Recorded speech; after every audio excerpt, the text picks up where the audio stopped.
G'day and welcome to the Ball Boys Fantasy Basketball Podcast. Today we are finishing off our positional tiers and rankings series with the centers. Let's go! Jordan open. Chicago with the lead. Bryant to Shaq. Not a game. We talking about practice. LeBron James with no regard for human life. Anything's possible.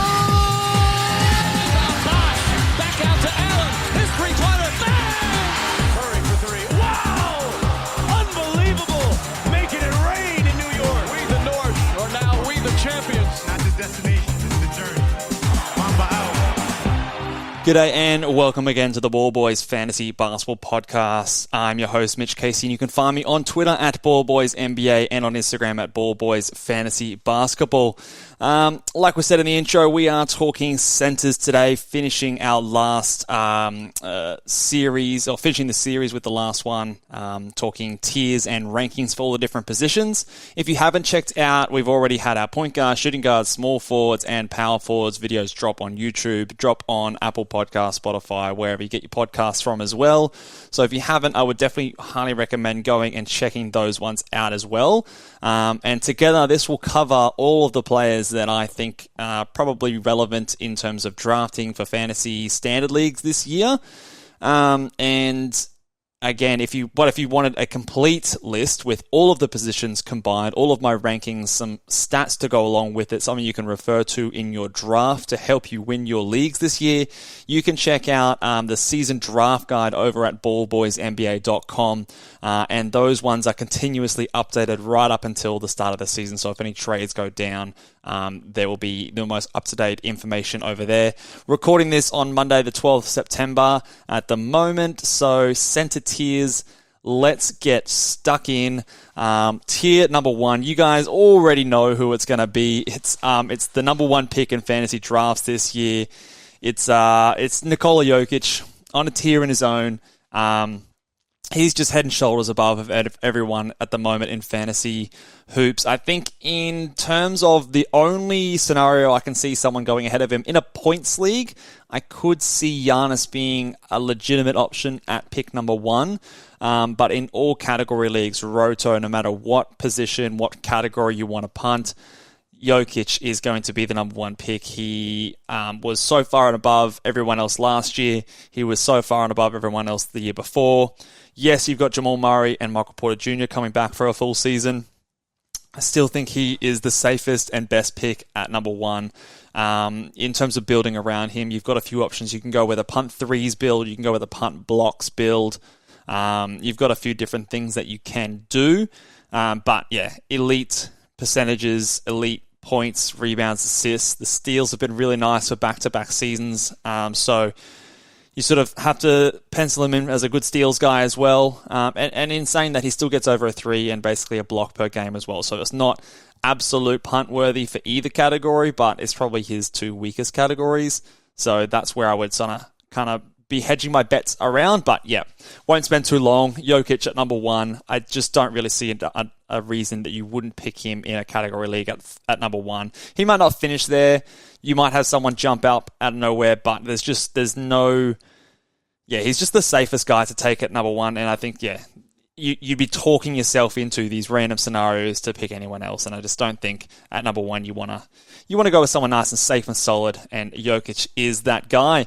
Tier number two, again, another player on his own tier. I've got Joel Embiid, just a tier behind Jokić. I still think that he's a top four pick in fantasy drafts this year, but obviously Jokić is just a bit ahead of everyone. So Joel Embiid definitely started the first round, in my opinion. He is someone who I'm not too worried about the addition of James Harden. We still saw him put up some great numbers towards the end of last season. There is some talk about him not going for the MVP as much this year, focusing more on wins. I don't know if that'll necessarily reflect in his numbers, maybe his minutes, but even still, his minutes weren't crazy last season. 34 a night, I think is fairly reasonable. Post All-Star break, it was at 35 and a half.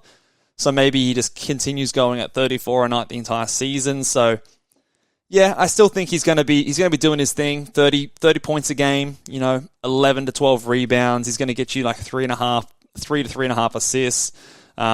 a steal, a block and a half. The field goal percentage isn't elite that you would want from a center, so keep that in mind. It's still a positive category for him, but when you compare him to some of the other elite field goal guys at the center position, he's not right up there, and their free throw percentage is nice as well. But if it does tick down to the high 70s, it does become a positive category, which could turn into a negative, and on the huge volume that he's putting up, he can have a lot of variance in those field goal and free throw categories. So just keep that in mind. It might be something to maybe bolster a little bit more one way or the other, or punt one way or the other for him. Or you could do the punt threes or punt steals strategy with Embiid, although I'd probably be more inclined to go with the punt threes in my opinion. But he's just really solid. I think that I'm not worried about his injury history as much anymore. He's played 70% of his games in the past 4 seasons. He played 68 games last season, which is ahead of guys like Luka and Giannis and a few other guys that you would typically see as first-round guys. So, yeah, I'm pretty happy with taking Joel Embiid in the first half of the first round. So I like him there in tier 2. Tier number 3, we're approaching the second round now for me, although this guy definitely could be a first-round player per game. Anthony Davis at tier number 3 in the centers. I expect him to play mostly center again this season. He might start at power forward, but I don't know how much runtime they're going to give those other centers. So if you're wondering where he was in the power forward video the other day, then here he is in the center video. I was on Adam King's podcast the other day for Fantasy Basketball International, and we're talking about Anthony Davis. And not only does Anthony Davis have first-round value, he has the chance to be the number 1 player in fantasy basketball. He ultimately has done that many seasons. He's done it a few seasons in a row. The free throw percentage has really caused him to drop down the rankings. He's had the Russell Westbrook type drop where he's gone from an 80+% guy to someone who's a bit more in the high 60s, low 70s. And it's a bit weird. He's also obviously someone who's not very reliable when it comes to his games played. He's had injuries, all sorts of niggly sort of things for a number of seasons now. One of my commenters nicknamed him the Data Davis, which I thought was pretty good, so I'm going to borrow that. Thank you. So I can't remember your name right now, but yeah, the Data Davis is a concern. But I think if you draft someone safe, especially if you go with someone like a Luka or a Giannis and you're punting those free throws, Anthony Davis is an excellent second-round pick because he actually might outperform that first-round pick very comfortably. And I think you just got to take that risk. You know, if you're going to win your draft, you've got to take risks somewhere, and I think the payoff with Anthony Davis is as big as it is in anyone in the draft. Big points, rebounds, assists for a center are nice, steals are nice, blocks are elite, the field goal percentage is still really good, and maybe he puts it together. Maybe he plays more games. You know, the Russell Westbrook experiment might be coming to an end, and maybe that helps boost his stats, and maybe the team's doing a bit better by the time it comes closer to the playoffs, so he's out there a bit more. They're pushing him to get out there a bit more. It's hard to know. He's had a down couple of seasons, but we've got to remind ourselves it's only been a couple of seasons. He's still under 30 years old, so he's not, old or anything by any stretch. He's a really good player.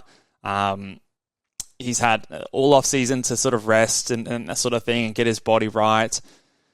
We'll see how he looks in the preseason, but I imagine he's going to look fine. So I'm very happy to take him sort of at the start of the second round, especially if I'm happy to punt the free throw percentage. I'm not expecting it to jump back up. I'm not projecting that, so do take that into account.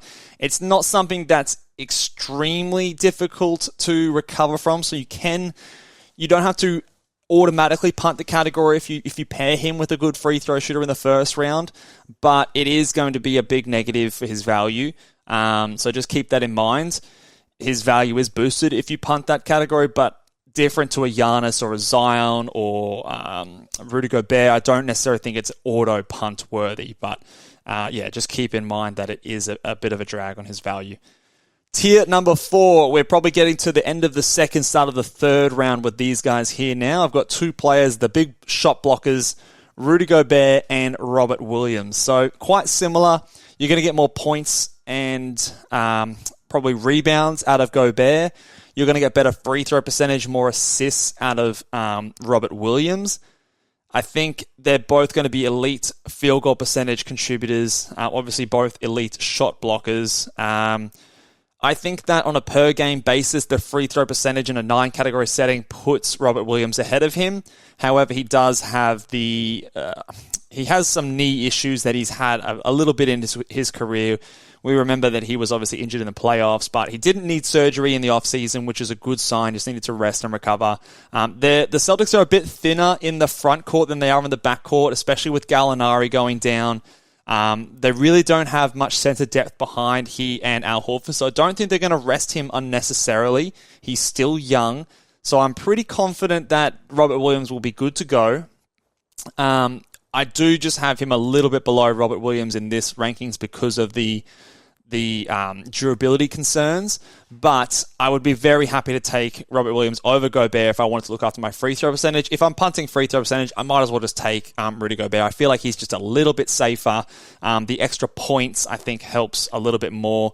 Even though he's not a huge point scorer, if he's still scoring 16 points per game as opposed to Rob Williams' 10 or 11, well, that's a 5-point per game. Instead of getting a 30-point guy in my next round, I can get a 25-point. So it just keeps me within that touch of players if I am trying to look after my points.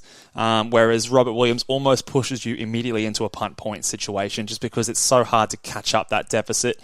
Because in the early rounds, all these other guys are scoring big points, and it's hard to get that later in drafts. So do keep that in mind with a Robert Williams. I still really like him, especially if I'm punting points. He's basically a first-round guy. So love me some Rob Williams, but just be conscious that if you do draft him, if you're not able to get someone like a Zion Williamson later in the draft, or maybe if you snag a Colin Sexton later, or if you get someone who falls to you who's a big point scorer, then you might be able to salvage it. But for most times, I would be leaning into a punt points when I do go to draft a Robert Williams, which, again, I'm fine with, but just keep it in mind. Tier number 5, we've got a few different players in this tier. This is definitely like back end of the 3rd, start of the 4th round for me. So let's go through, and we've got at 6, Bam Adebayo, at 7, Nikola Vucevic, 8, Kristaps Porzingis, and at 9, Domantas Sabonis. So, few different guys providing different categories here. I guess Bam at the top of this rankings is probably the safest. He probably has a little bit more upside than a Vucevic, who's also pretty safe. But I think he dropped down last year with the inclusion of Kyle Lowry. We saw his assists dry up, which we predicted towards the start of last season, making him sort of a guy at the late 30s instead of the second-round player that he was the year before. I can see that improving a little bit. I don't think he's going to jump into the second-round calculations, but I think just with Lowry being another year older, they don't have much depth on the Miami Heat. He's going to be prioritized, going to get his minutes. I still think that he's going to be a solid guy. Maybe the assists come up another half per game, like another half assist per game. Maybe the points come up by 1 point. There's a little bit of upside there, so I would be fine taking him in the late 3rd round if I need a big man that can give me those good stats and not kill my percentages. So I like him. There's a similar story with Vucevic. I think we're going to get much of the same from him next season as what he did in the previous year. I think that, he's a really good guy to have in a punt blocks or a punt threes build, or probably more so the punt blocks, because even though he gives you a block per game, it's the free throw percentage, which is really nice, where you're looking after that category and that kind of a build because you want to make sure that or in a punt field goal percentage is the other category he might be nice in, just to make sure that you're not tanking that category with your big guys, because a lot of those guys who are putting up big field goal percentage numbers aren't the best free throw shooters. So keep that in mind. I think he's a good guy in that build, but again, he's going to give you solid points and rebounds. Assists are nice. He can get you over 3 per game, and then it's really across the board production. He's not boosted by any particular build in his value per se, but the fact that he's a good free throw shooter, he can hit some threes, elevates him in those punt blocks and field goal percentage builds. So don't mind him there. And then Kristaps Porzingis is probably he's the most interesting one in this tier here for me. KP, he's always been a bit of a my guy, but because we know Kristaps Porzingis has top 20 potential top 15 potential, really. His fantasy game is so friendly with his blocks, good free throws, the threes, the points are nice, the low turnovers. He's a decent rebounder as well. He's just a really nice fantasy player. He struggles, obviously, with the injuries. Played 51 games last season. He was the 18th ranked player in 9 categories. Your punting steals, he was a first-round guy. So the upside is there, and maybe this is the year it all comes together. I'm obviously discounting him from his ranking at this spot. So especially if you draft healthy and if you draft young early on, I think he's a really good risk you could take in that 4th round. Even in the late 3rd, if you're on the turn, I don't think that's crazy. Especially if you're after his blocks and threes combination. It's a hard combo to find. Not many other guys do it. JJJ is one of those guys, but he's obviously injured, so it's a difficult one to come by. And he looked good in Washington. I like him playing at the center more than I like him playing at power forward. So I think he's in a good spot. I think that you might see them limit his minutes to 28, which might get him through a bit healthier. And in that time, he'll still be a great fantasy producer in 28 minutes a night last year after the All-Star break in Washington. He was the 14th ranked player at that time. So he could really smash this value, but you can't rely on him being, especially in a head-to-head league, being there for your playoffs. So he gets a bit of a discount for that reason. But I wouldn't let him escape to the late 40s or close to pick 50 because you're just not going to get the upside of that kind of a player later than that. So I think, especially if you've drafted safe, you take a swing on him. If you've got some risky guys, maybe you let him fall and you might just have to miss out on Kristaps. But yeah, I do like him as a good upside swing in the late early rounds for KP. And then Domantas Sabonis, I'm on the record saying I'm not as big of a fan as Domantas Sabonis as where I think he's been ranked on Yahoo, where I've seen him go. I still think he's an earlier round guy, sort of 4th round player for me. I just don't like the fact that he doesn't give you the blocks, and he's a punt free throw guy. So those two things combined make him a bit tricky to roster. I'd much rather get my Rudy Gobert earlier or get my Jarrett Allen later. Not saying that Sabonis is better than Allen, as you can see in these tiers. I've got him ranked above that kind of a guy, but using this kind of range or that turn of the 2nd and 3rd round, which is where he is ranked in Yahoo, I'd much rather take the guys in my tier 4, Gobert or Williams, or even like a Bam Adebayo than a Sabonis, just because I get more of those defensive stats, and I'm okay with tanking my free throws because I've got the blocks, or I don't have to tank my free throws with the Bam and Robert Williams because they're okay there and they're not taking a high volume of shots. So the assists are nice, the rebounds are really good, but again, no threes, poor free throws, no steals, no blocks. Just really limit his value for me. And when I'm constructing my team, it might be the wrong way to go about it, but I just like to have those blocks, guys, because I'm not going to be able to get my blocks from my guards. Okay, so I need to get my blocks from my bigs. There's not many guards out there that are going to give me over a block per game. So I need my bigs to fulfill that role for my team. And Sabonis just doesn't do that. And to take him as high as you need to take him at that spot, there's a few other guys I'd rather have. So he falls down for that reason for me. I mean, in the 9 category setting, he was around this spot anyway. He's higher. So he was the 41st guy ranked last year in 9 category leagues, 21st if you punt the threes. If you punt the threes or free throw percentage. So he was about where he's ranked in Yahoo in that punt setting. But I just think that there's not much value in the way his stats are spread out. I'm less of a fan for that kind of team building aspect.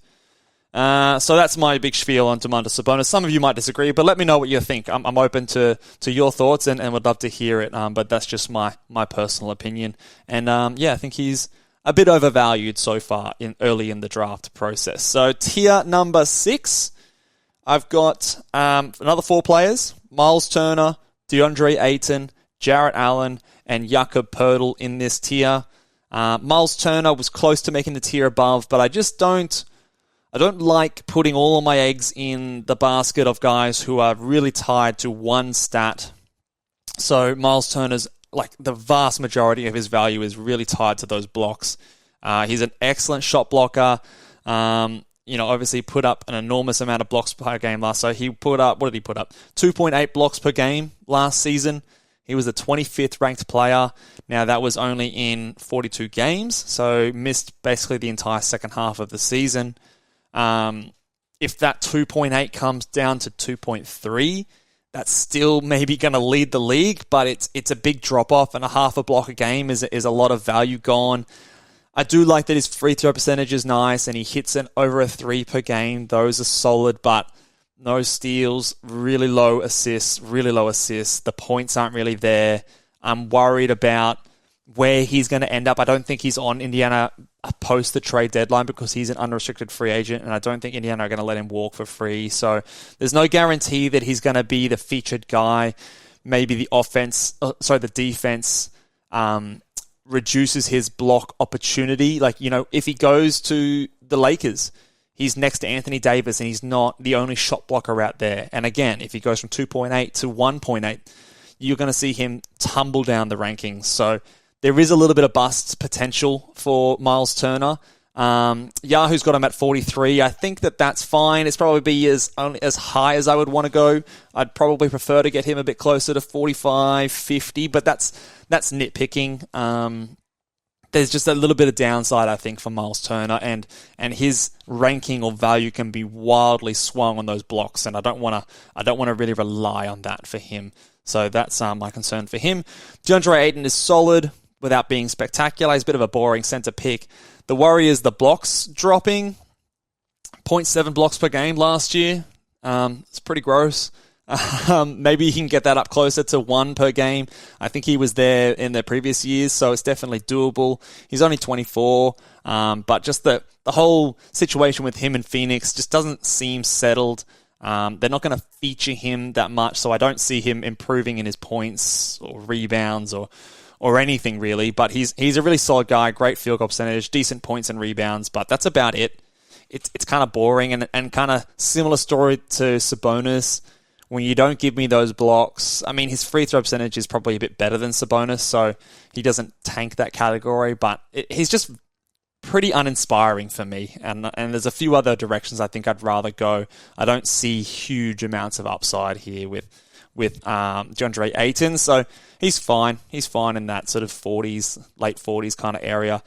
Jarrett Allen, I think, is right behind him as well. I might even prefer him just because, again, he gets those blocks. The field goal percentage is insane. I think we could see his points come down a little bit. 16 a night last year was, I think probably unattainable again. I probably see him more close to that 14 points per night. Just with Mitchell coming across, his legendary field goal percentage just coming back a little bit. 68% from the field is hard to maintain, so maybe he's at 65, gets one fewer shot per game with Mitchell just taking the ball out of everyone's hands a little bit more. So that might just reduce he was a 33rd ranked player, so I think just the field goal percentage impact dropping a couple of less points per game. I think that just drops him into the 40s for me. So that's where I'd be happy to draft him. And in a punt threes build, he's really, really nice. Doesn't absolutely tank your free throws, so that is recoverable for him. So he's a really solid guy, closer to pick 50. And then Jakob Poeltl is the last guy on this tier, especially if you're punting free throws. I love me some Jakob Poeltl. He's a really good shot blocker. He's going to get you over 2 per game in that category, or close to it, in a high 1.7 he got last year. The assists are up there as well, nearly 3 per game, 2.8 last year. That's really nice from your center, an underrated part of his game. The field goal percentage is nice. The rebounds are nice. He's kind of like a Jarrett Allen type. Poorer free throws, better assists would be the way that I describe them. So if you want your free throws to be okay, then Allen might be the pick. If you want your assists to be a bit better, you don't care about the free throws, then Poeltl would be your pick. So if you're not punting free throws, he does fall down a little bit and he might not be this high. 71st in that 9 category ranking. He was one of the worst free throw shooters in the league last year. Under 50%. That's really bad. Even though it is not that many attempts, it's still really bad. But you punt that category, he's a top 40 guy. So To get him around 50, the low 50s, I think is a good spot to be targeting Jakob. If you can get him at a bit more value on Yahoo, he's ranked at 68. So if you can get him at around 60, I think that's a big win if you're punting free throws. And that's why I'd rather get my guards in that position and fade a Sabonis and maybe pick up a Jakob Poeltl later in the draft, because I think there's more value with a Poeltl than there would be a Sabonis. I know I'm harping on about Sabonis, but just seen some pushback on that rankings that I did in the bus show. I wanted a bit more of a chance to explain myself. All right, tier number 7, 2 guys here. A couple of guys that I'm not 100%. It's a tough part of the draft for me with the big guys. At tier number 7, I've got Jonas Valančiūnas and I've got Alperen Sengun. So Sengun is the high upside guy here. Valančiūnas is the quote-unquote safe pick, but there is a little bit of downside with Valančiūnas. We don't 100% know how he's going to fit in with Zion coming back into the mix. I expect his minutes to drop, but to how much they drop is the question. How effective can he be next to Zion when he is out there? I still expect we're going to see good percentages, decent, great rebounds, decent points. The blocks and steals are a little bit lower. The threes haven't quite been there. The assists are pretty poor. So pretty vanilla kind of guy, but he's still solid, and he has put up decent value in limited minutes in the past. So I'm not panicking on Valančiūnas. I know there's a little bit of downside, but I don't necessarily think we're going to see him really bust. I don't think he's going to be someone who's going to be outside the 100 or anything like that. So if he's ranked on 50 at Yahoo, I'm a little bit lower. I think I want him in the 60s personally, just because I do see a little bit of a downside with Zion coming back, but it's not horrible at that spot. I think he could be okay. He could still stick around that 50 mark, but I don't think there's much more upside than that. 42nd last year. I think, about 20 spots of a drop would be about where I would expect. But I don't know if it's going to be much worse than that. But there's that slight risk that, they really lean into small ball and he's playing minutes in the low 20s. I just don't think that's likely, but it's a possibility. So keep that in mind. And then Sengun, like we said, he's the upside pick. He's the fun guy to grab. We've got to be careful about getting too excited. He's going to give you good rebounds, good assists, probably a steal and a block per game. The points won't be super high, 14 to 15 per night. I don't know if he's going to get threes out of him yet, maybe half a three. The percentages might be middle of the road. Not horrible, but not really a benefit to your team, and the turnovers will be high. So if you care about those turnovers, he will suffer from that as well. So he fits a few different builds. If you're punting threes or if you're punting turnovers, he can do nicely. Even in a punt field goal percentage, he's actually okay, because I don't think he's going to be mid-50s in field goal. So definitely a good guy to get some good assists and steals out of your center position, which is valuable. It's those out of position stats which are rare and hard to find. So I think he's fine to go in the 60s at earliest. If you're reaching into the 50s or 40s, I think you're going too high and you're expecting too much. But in the 60s, just because it's a funny part of the draft, I don't mind going with a Sengun, because it is. I do find it so far in the mock drafts that 60s to 70 range is it's hard to know just yet when to pull the trigger on a few of those guys. And I think Sengun does have the upside worthy of taking that selection in that spot if the stats that he provides are what you need. So that's about where I have him for Sengun. But I do wonder how much the hype is going to push him and how high he's going to go when it is coming to draft time in about a month's time from now. So that is our Alperen Sengun and tier number 7. Tier 8, we've got 3 players here. Christian Wood, Yusuf Nurkic, and Wendell Carter Jr. We're really starting to get into those really punt free throw percentage guys, especially Christian Wood. Here, you're really going to tank your free throws if you don't want to. You probably want to get your bigs a bit earlier, because these guys, they're going to hurt in that category, and their rankings will differ dramatically. So Christian Wood, again, I'm just reporting what I've heard. I've heard he's going to be coming off the bench in Dallas behind a JaVale McGee. Whether it's true or not, we don't have any confirmation yet. We'll be watching that closely in the preseason.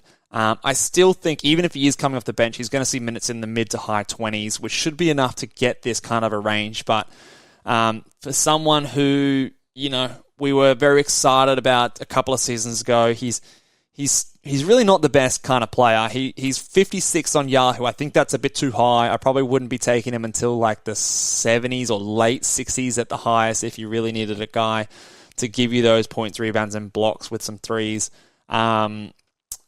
The field goal percentage might increase a little bit if he's less featured, and Luka gives him some more easy looks, so I like that. But I think the points go down with less usage. He's not the number one guy on the team anymore. 15 and 10 with a 3.5, a block, maybe 55% field goal. That's a decent player, definitely a very decent player. There is a bit of downside, so he's definitely a close watch in the preseason to see if those coming off the bench rumors are true. So definitely one I'm monitoring. Jusuf Nurkic fell off a cliff last year with his blocks. I'd expect that to come up closer to 1 per game. I don't know if I can go further than that and project him getting back up to the levels we've seen him do in the past. There's been a change in defensive scheme under the new coach in Portland, so I don't think that's changed in the offseason that he's had. So I expect him to maybe be 0.9, 1.1 at best blocks per game.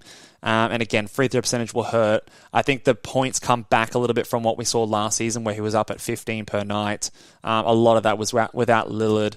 You've obviously added in Jeremy Grant. So I think he's probably going to be closer to that 12 or 13 points per night.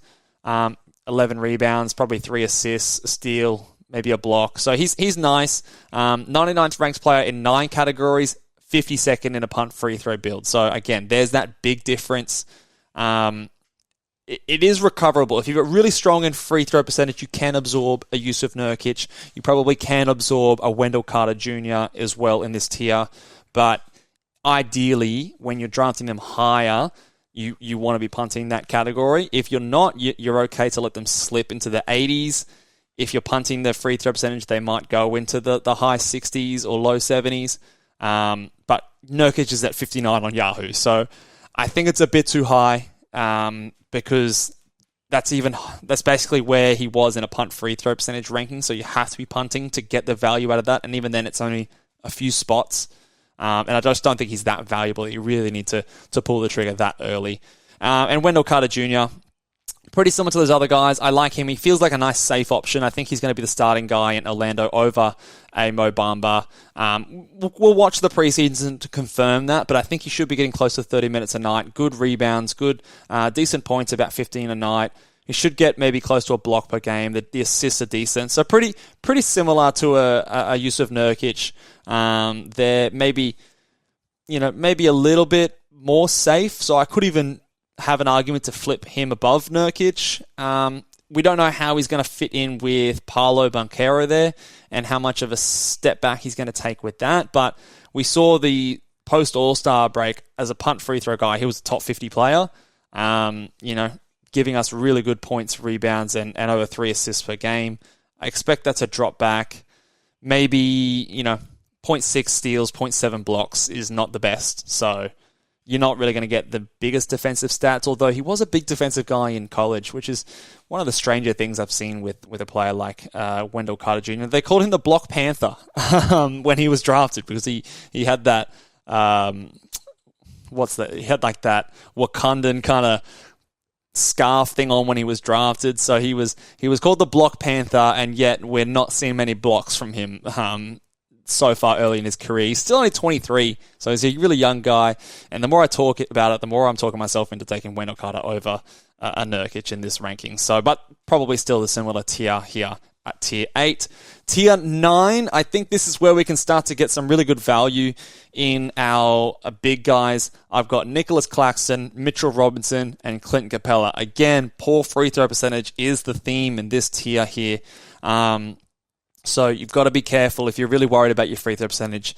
Getting the bigs early is the way to go. And in this kind of spot, you're getting all your guards and stuff like that. If you're punting field goal percentage, they're the ones, that's the rounds where you can really make a lot of value.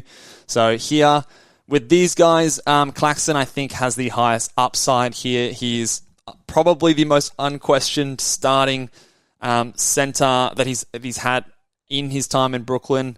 They've really only got Day'Ron Sharpe behind him, unless they bring someone in, which is a possibility in Brooklyn. Obviously, things are far from settled at that franchise, but as it stands right now, I think he's pretty clear for top 100, top 90 value. Good blocks, good field goal percentage, rebounds. The scoring should be decent as well. Might get you close to a steal per night as well. So I like Nicholas Claxton as a guy to take in the sort of 8th to 9th round.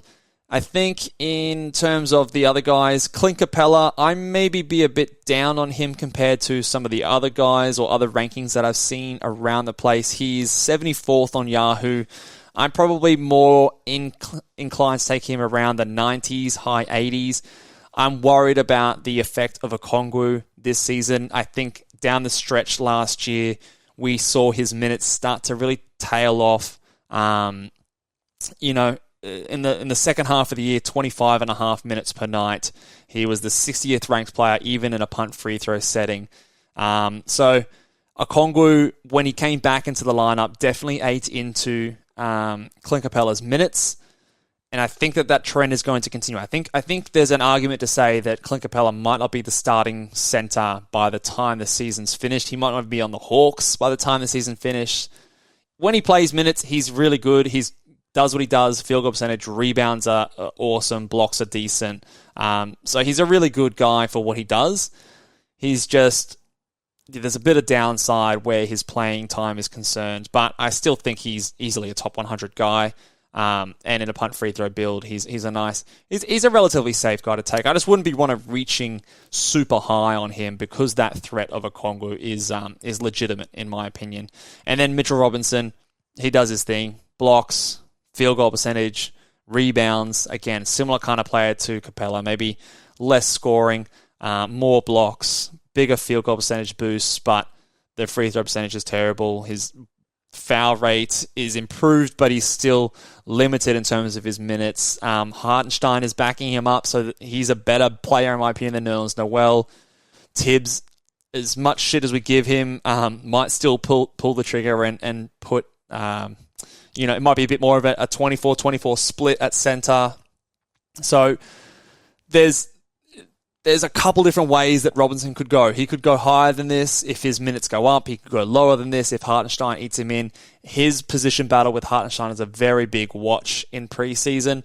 I give him the edge, and I still think we'll see 26 to 27 minutes a night from Mitchell Robinson, but I'm not expecting 30 plus.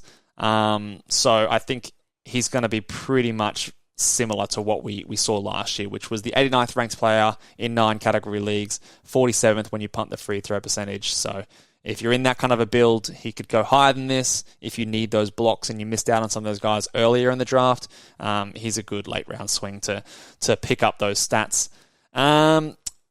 Tier number 10, 2 very different players here. I've got Ivica Zubac and Isaiah Jackson. Zubac is the safe, locking away for 10 and 10 and a block, good free throw, good field goal percentage. So he's a nice kind of safe, low upside guy. I think he's going to be in line with more minutes this season. There's no Hartenstein backing him up, so he could even get as high as 30 minutes a night this year.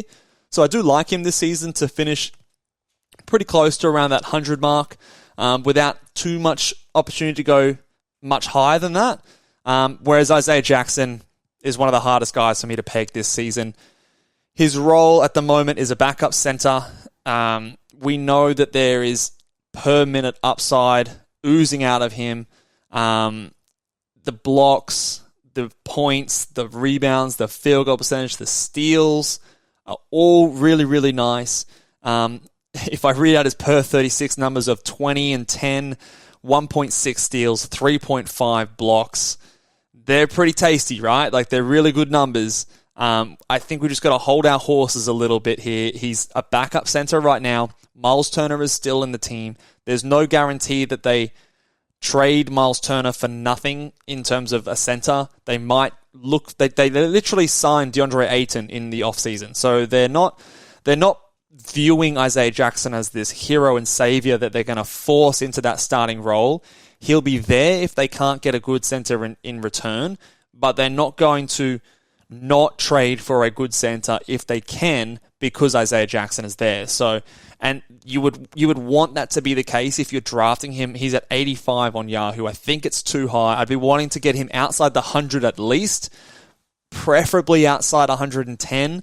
Maybe with your last starting roster spot, you take him, and then you take a safer guy with your 10th pick or your 11th pick.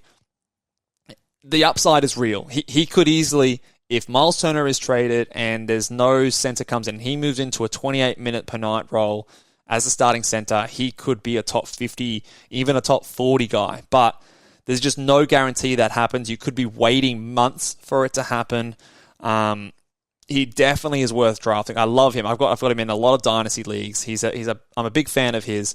I just it's really hard to sort of see where he's drafted in a roto league where you can kind of stash him on your bench. I like him a bit more, but in a head-to-head league when you're using all your roster spots to stream and if it's a daily changes league especially, I think that he suffers a little bit. In a weekly changes or a roto league, 85, 90 is probably fine because you want to take that insane upside swing, but it's too high in a daily changes league when you're churning through those roster spots and you're using your bench. So really, really interesting guy, Isaiah Jackson. I could talk a lot about him, and I'll be very interested to see if he's changed or moves around in this next rankings update for the Yahoo leagues because, yeah, he's 85. It's high. It's an interesting talking point for me personally. Tier 12, this is where we start to spread out here. The last kind of bigs, in my opinion, that you want to be looking out for.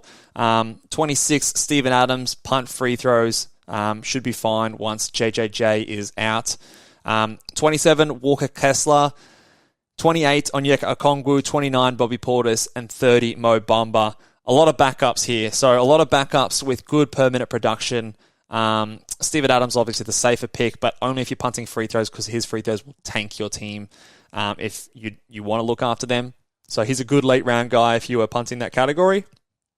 Walker Kessler, we don't really know what's happening in Utah with their front court rotation, and Lauri Markkanen complicates things with Vanderbilt and Kessler there as well. So do they start Lowry and Kessler? Do they start Lowry and Vanderbilt? Do they start Vanderbilt and Kessler? Do they start all three with Lowry at the 3 like in the Cavs last year? My guess at this stage is that they will start with Lowry and Vanderbilt, and Kessler will be the first big off the bench. I don't know how long they want to start with Vanderbilt at the center. It might be a matchup thing. They might make some more trades. Like it's hard to really peg him down. But Walker Kessler does have great per-minute upside. The blocks from his college numbers are insane. I think if I just really quickly look at his per-minute production, hold on. Yeah, so he averaged 6.4 blocks per 36 minutes in college. That is absolutely crazy. He put up 4.6 blocks in under 26 minutes a night in college. That is just ridiculous. So he can block some shots, man. He won't need many minutes to get those blocks, and the field goal percentage and rebounds should be decent as well. So, and steals are actually really nice as a center as well. He's got a decent steal rate. So, and he can hit a 3 every once in a while. So he's an excellent fantasy permanent guy. It's just tough to take him much higher than this unless we get some confirmation. If we see he's the starting center in Utah in the preseason, he could push higher than this for me. He could really join that tier 9 with Claxton, Capella, and Robinson kind of tier. Leapfrog the tiers in front of them. But I think, yeah, it's tough to take him earlier than this. Okongwu, Portis, and Bamba are just kind of guys. I think Okongwu I'm most excited for. I think, like I said before with Capella, he could be pushing ahead of him by the end of the season. It's just whether or not you can wait that long and if he's productive enough in the backup minutes to worth holding on to him. So I like him the most. Portis, he's been a decent, usable guy as a backup in the past, but I think Brook Lopez will step back in as a starter. And Mo Bamba, again, he was excellent last year, but I think he's a backup. I don't think he's playing next to Wendell Carter this year with Paolo there and Jonathan Isaac back. They'll be playing at the 4. I think Mo Bamba's really just going to get his 18 to 20 minutes a night. And I don't think that that's worth rostering, but in case I'm wrong, I'm willing to draft him about this spot because, yeah, we know he's a good permanent producer. I just realized that I skipped over a tier. So that was tier 12. I'll go back to tier 11, which was Brook Lopez and Isaiah Hartenstein. So at 24 and 25. Brook Lopez, he's fine. Blocks, threes, good free throw percentage. He won't kill you there. He's just boring. There's no real upside here. So if you need a big and some blocks to salvage late and you don't want to tank your free throws, he's an okay guy. Could be a top 100 guy, but without being much higher than that. Injured last season, so he's getting older. So you got to maybe take a little bit of an injury tax for just the age that he is at the moment. And Isaiah Hartenstein is a very hot name. I love me some Isaiah Hartenstein. I think he is someone who, if he gets the minutes, he's going to put up big numbers. It's just, is he going to get the minutes? Is he going to get the time to shine? He's backing up Mitchell Robinson, in my opinion. I think it's a better situation than what he was in at the Clippers because Mitchell Robinson, we know, is not the healthiest guy. He's not the best at staying out of foul trouble. He's also just not the most versatile big man, so they could just look to use him in a different way to Mitchell Robinson. So last year in the post-All-Star break in 21 minutes a night, he was the 109th ranked player, 75th if you're punting threes. So he gives you great assists as a big guy, good steals, good blocks, excellent field goal percentage. The rebounds are nice. He's just a really, really good permanent fantasy producer. He's a good elite stats kind of guy, advanced metrics, darling. So I think he's better than Mitchell Robinson. If I was the coach, I'd be playing him over Mitchell Robinson, but I don't know if they'll do that. I'm hoping that he can get a 24-minute a night split with Mitch Rob. I probably have him 20 to 22. So he could hit, top 120 numbers in a backup role only, and he's got a lot of upside from there. So I'm fine with taking him in the 10th or 11th round and just crossing your fingers that he gets a good role, but definitely a watch in the preseason. So sorry to skip over that tier there, guys. We'll go back to tier number 13, which is my last tier. And just a couple of guys that last round flyers. You just take the swing. Mark Williams and James Wiseman. I'm not a big James Wiseman fan. I don't even know if he's worthy at this spot, but in case I'm wrong, in case he does come out, put up 26 minutes a night, he can be useful, but I'm not holding my breath. Mark Williams, he's only got Plumlee ahead of him. I don't think that the coach does it, but it could be only a couple of weeks before he moves into the starting role or sees minutes into the low 20s, and that might be enough. Blocks again, kind of like the Walker Kessler guy before, but he wasn't quite the shot blocker that Walker Kessler was. He's probably a better player than Walker Kessler, but when he's not going to get the minutes that Kessler might, is a harder pathway to minutes. He falls a bit behind him, but there is a scenario that he does become a top 120, top 100 even guy. I just am doubtful that it happens, but definitely worthy of a pick in your last round if you're looking for those blocks, field goal percentage, and rebounds upside. That will do it for us today, guys, and that will definitely conclude our tiers and rankings for all the different positions. Let us know what you've thought. If you've seen all the videos and the podcasts, give us your thoughts. Let us know ones you disagree on or agree with me with. Chuck a big thumbs up on the video as well. If you haven't already, go to ballboysnba.com, subscribe to our season draft guide, check out our rankings. Punt field goal percentage video or article coming out soon. I'll see you guys next time. Bye.